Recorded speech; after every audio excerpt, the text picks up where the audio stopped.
બોટાદમાં એક વ્યક્તિ માટે એક દિવસ રક્તરંજિત બન્યો।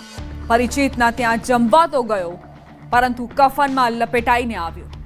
સમાધાન માટે મળેલી એક બેઠક એક નિર્દોષ માટે મોતની બેઠક બની ગઈ। આખરે એવું તો કયું કારણ હતું કે તે વ્યક્તિને મોતને ઘાટ ઉતારી દેવાયો?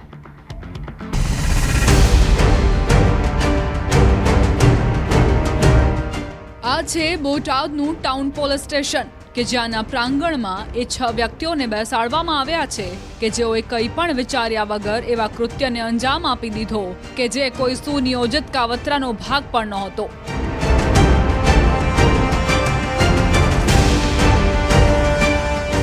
એ 6 વ્યક્તિઓ કે જેઓના હાથથી એવો ખેલ ખેલાઈ ગયો કે જેના કારણે આજે તેઓને જેલની હવા ખાવાનો વારો આવ્યો છે। નરેશભાઈ મનુભાઈ ચાવડા, અનિરુદ્ધભાઈ ઉર્ફે પોપટ મનુભાઈ ચાવડા, ભગીભાઈ ભાભલુભાઈ, નાગરાજભાઈ ચાવડા, યોગેશભાઈ પ્રતાપભાઈ, વનરાજભાઈ ખાચર। હત્યામાં સામેલ 7 પૈકી 6 લોકો પોલીસ ગિરફ્તમાં હવે આવી ચૂક્યા છે। બોટાદ પોલીસને સતત થાપ આપનારા આરોપીઓને ઘણી જ જહેમત બાદ પોલીસે પકડી પાડ્યા, કારણ કે આ તમામ લોકો ભેગા તો થયા હતા સમાધાન માટે, પરંતુ સમાધાનની વાત તો દૂર રહી પણ લોહિયાળ ખેલ ખેલાઈ ગયો। પોલીસે તમામ આરોપીઓને બે કાર સાથે ઝડપી પાડ્યા છે। મિત્રો જ નીકળ્યા મિત્રના દુશ્મન। વાત 10 જૂન 2025ની છે। પાળિયાદ રોડ પરના જગદીશ મહેતાની છે કે જેઓ ભલાઈનું કામ કરવા માટે ગયા હતા, પરંતુ નસીબમાં કંઈક ઓર જ લખ્યું હતું, જેની કલ્પના નહોતી કરાઈ તેવા દ્રશ્યો એક ભાઈની નજર સમક્ષ હતા। હોસ્પિટલમાં પોતાના ભાઈના મૃતદેહને લેવા માટે આવનાર આ છે દિલીપ મહેતા કે જે જગદીશ મહેતાનો ભાઈ છે। તેણે નહોતું વિચાર્યું કે તેના ભાઈની આવી દુર્દશા થશે। ઝઘડો બીજાનો અને સજા બીજાને। તેનો બનાવ દાખલ થયો છે, તેમાં ફરિયાદી છે મનીષાબેન જગદીશભાઈ મહેતા, તેમના દ્વારા ફરિયાદ છે તે જાહેર કરવામાં આવી છે।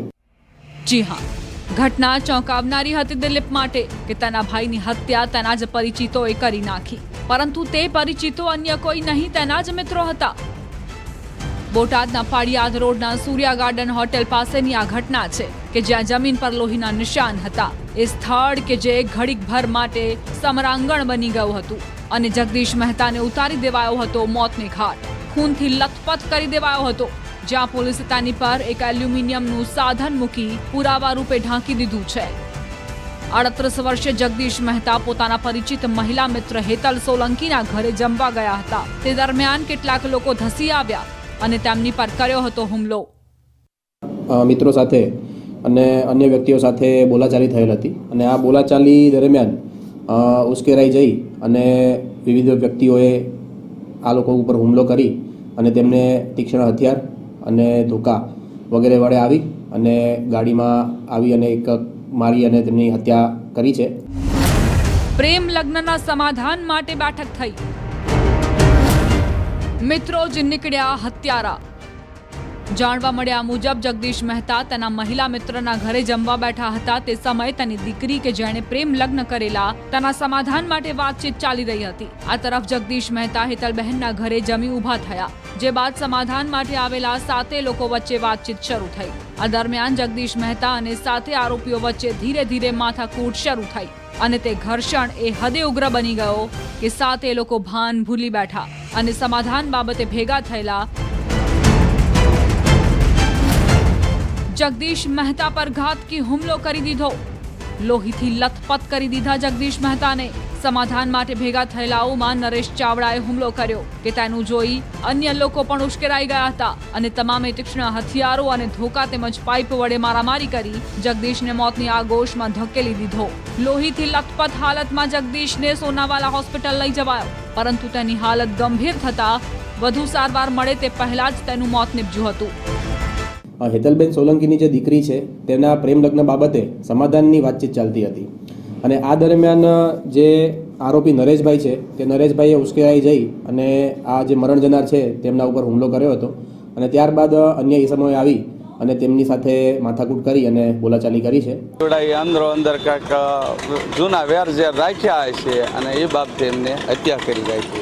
જગદીશની પત્નીએ પોતાના પતિ પર થયેલા ઘાતકી હુમલાને લઈને 7 લોકો વિરુદ્ધ ફરિયાદ નોંધાવી તો પોલીસે પણ લોકલ ક્રાઇમ બ્રાન્ચની ટીમ, એસઓજી અને સ્થાનિક પોલીસની ટીમો સાથે મળી આરોપીઓને પકડવા માટે દોડધામ શરૂ કરી હતી. પરંતુ દિવસો વીતતા ગયા અને પોલીસને સતત થાપ આપનાર આરોપીઓ ભારે જહેમત બાદ રહીને પોલીસના હાથ લાગ્યા. હવે 6 આરોપીઓને જેલ ભેગા કરી દેવાયા છે. બોટાદથી વિજયસિંહ ચુડાસમા, ન્યૂઝ 18 ગુજરાતી. અમદાવાદ ક્રાઇમ બ્રાન્ચના હાથ એવો વ્યક્તિ લાગ્યો કે જેના શાંત ચહેરા પાછળ છુપાયેલો હતો તેનો ખતરનાક ભૂતકાળ. એ વ્યક્તિ કે જેનો શોખ જ ગેંગસ્ટર બનવાનો હતો તે 3 વર્ષે ગિરફ્તમાં આવ્યો.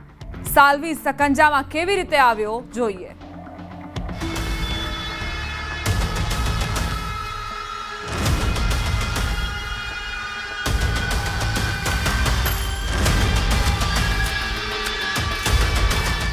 અમદાવાદ ક્રાઇમ બ્રાન્ચની ગિરફ્તમાં ઉભેલા વ્યક્તિનો દેખાવ સામાન્ય, ચહેરા પર ટેટુ અને આમ તેમ નજર કરતો, પરંતુ આ એ વ્યક્તિ છે કે જેની પોલીસને વર્ષોથી તલાશ હતી.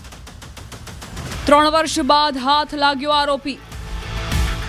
જી હા, મનોજ ઉર્ફે ચક્કી શંકરલાલ સાલ્વી નામના વ્યક્તિને ઉદયપુરથી દબોચી લવાયો છે.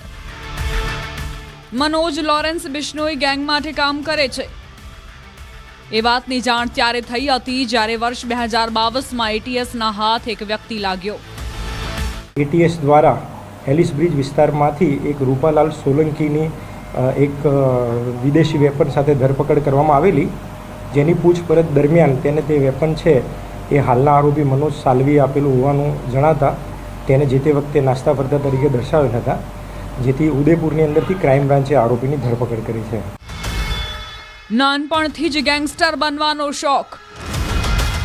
પોલીસના દાવા મુજબ આરોપી મનોજ સાલ્વીએ નાનપણથી જ ગેંગસ્ટર બનવાનો શોખ ધરાવતો હતો, જેથી તેણે લોરેન્સની ગેંગ જોઈન કરવાનું વિચાર્યું અને સોશિયલ મીડિયાના માધ્યમથી લોરેન્સના સાગરીતોનો સંપર્ક કર્યો. મનોજ સાલ્વીએ પોતાના ઇન્સ્ટાગ્રામમાં પણ પોતાના તથા અન્ય ગેંગસ્ટર સાથેના અલગ રીલ્સ પોસ્ટ કર્યા હતા. આરોપી મનોજ સાલ્વીએ લોરેન્સ ગેંગના પ્રિન્સ રાણા, રોહિત ગોદારા, અનમોલ બિશ્નોઈ સહિતના સાગરીતોના સંપર્કમાં હતો, જેના થકી તે હથિયારોની હેરાફેરી કરતો હતો. મનોજની ગન રનરની ભૂમિકા. આરોપી લોરેન્સના સાગરીતોને સોશિયલ મીડિયા થકી મેસેજ કરતો અને હથિયારોની હેરાફેરી કરેલી છે. 2 વાર તે જેલમાં જઈ આવ્યો છે તેવો બાયોડેટા પણ તે મોકલતો હતો. ખાસ લોરેન્સના સાગરીતોએ હથિયારોની હેરાફેરી માટે ગેંગમાં સામેલ કર્યો હતો. મુખ્ય આરોપીનો રોલ જે છે એ ગન રનર તરીકે છે. આરોપી બિશ્નોઈ ગેંગ સાથે સંકળાયેલો છે. જુદી સોશિયલ મીડિયા એપ દ્વારા તેને જે સૂચના આપવામાં આવતી તે પ્રમાણે અલગ જગ્યાએથી પોતે ગન કલેક્ટ કરી અને જેને પહોંચાડવાની હોય તેને આવી રીતે હથિયારો પહોંચાડતો હતો. મનોજ સાથે લોરેન્સના સાગરીતો રામ જેવા મેસેજથી વાતની શરૂઆત કરતા, જે બાદ લોરેન્સના સાગરીતો સોશિયલ મીડિયા થકી મનોજ સાલ્વી સાથે વિડીયો કોલથી વાત કરતા, ઇન્સ્ટાગ્રામ, સિગ્નલ એપ જેવી સોશિયલ સાઇટથી મેસેજ કરી લોકેશન આપતા. લોકેશન પર પહોંચતા જ તેની કપડાના ફોટો સાથે તેની સેલ્ફી મંગાવતા અને પછી ત્યાં ગેંગનો કોઈ અન્ય વ્યક્તિ આવી તેને પાર્સલમાં રૂપિયા અને હથિયાર સાથે ચિઠ્ઠી આપી જતો, જે ચિઠ્ઠીમાં મનોજને જ્યાં પહોંચવાનું હોય તે લોકેશન લખેલું રહેતું, જ્યાંથી તે અન્ય લોકેશન પર પહોંચી જે તે વ્યક્તિને હથિયારોનું પાર્સલ પહોંચાડતો હતો. કરણી સેનાના પ્રમુખ સુખદેવ ગોગામેડીની હત્યા કેસમાં મનોજ સાલ્વીની ધરપકડ થઈ હતી, જેમાં તેણે જેલવાસ ભોગવ્યો હતો. સુખદેવ ગોગામેડીની હત્યાનો મુખ્ય આરોપી રોહિત હત્યા પહેલા ઉદયપુરમાં આરોપી મનોજ સાલ્વીને મળ્યો અને ત્યાં રોકાયો હતો, જે બાદ આરોપી મનોજ સાલ્વીએ હત્યા માટે હથિયાર લાવી આપ્યા હતા. જોકે ઉદયપુર પોલીસ દ્વારા હથિયારો સાથે તમામની ધરપકડ થતા હત્યાનો પ્લાન નિષ્ફળ ગયો હતો, જે બાદ આરોપીએ જેલમાંથી છૂટીને સુખદેવસિંહ ગોગામેડીની હત્યા કરી હતી. મનોજ વિરુદ્ધ 10થી વધુ ગુના દાખલ. ગુજરાત સિવાય રાજસ્થાન અને દિલ્હી ઉપરાંત દેશના અન્ય રાજ્યોમાં પણ મનોજ વિરુદ્ધ આર્મ્સ એક્ટ તથા લૂંટના ગુના દાખલ થયાનું બહાર આવ્યું છે. ત્યારે બિશ્નોઈ ગેંગના સાગરીતો સાથે મળી સુખદેવ ગોગામેડીની હત્યાના ગુનામાં NIA દ્વારા તેની ધરપકડ કરાઈ હતી, જે ગુનામાં મનોજ 1.5 વર્ષ જેલમાં રહી જામીન પર છૂટ્યો હતો અને બાદમાં ઉદયપુર રહેતો હતો. આ મનોજના લોરેન્સ બિશ્નોઈ ગેંગ સાથેના સંબંધો પોલીસ માટે મહત્વની કડી સમાન છે. જોવું રહ્યું પોલીસ સમક્ષ મનોજ કેટલા ચોંકાવનારા રાઝ ખોલે છે.